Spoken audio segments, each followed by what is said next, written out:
യാത്രാ വിമാനങ്ങൾ ഉണ്ടാക്കാൻ ഇന്ത്യ റഷ്യയുമായി ധാരണാപത്രം ഒപ്പിട്ടു. SJ-100 വിമാനങ്ങൾ ആഭ്യന്തര ഉപയോഗത്തിന് നിർമ്മിക്കാനാണ് പദ്ധതി.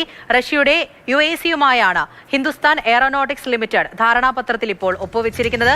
പി ബസന്ത് ഡൽഹിയിൽ നിന്ന് വിവരങ്ങളുമായി ചേരുന്നുണ്ട്. ബസന്ത്, എങ്ങനെയാണ് പദ്ധതി?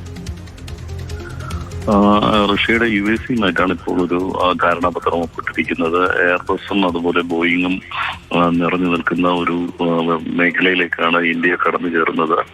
റഷ്യയുടെ സഹായത്തോടെയാണ് SJ-100 എന്ന പേരിലുള്ള ഒരു കമേഴ്ഷ്യൽ എയർക്രാഫ്റ്റ് അല്ലെങ്കിൽ യാത്രാ വിമാനം നിർമ്മിക്കാൻ ഇന്ത്യ തയ്യാറെടുക്കുന്നത്.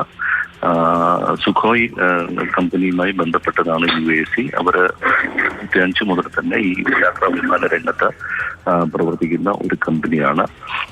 ഒരുപക്ഷെ ഇന്ത്യ ആദ്യമായിട്ടായിരിക്കും ഇത്തരത്തിലൊരു യാത്രാ വിമാനത്തിന്റെ നിർമ്മാണത്തിലേക്ക് ഇറങ്ങുന്നത്. 100 സീറ്റുകൾ വരെ ഉള്ള വിമാനമാണ് ഈ SJ-100 എന്ന് പറയുന്നത്. ശരി, പി ബസന്താണ് വിവരങ്ങൾ നൽകിയത്.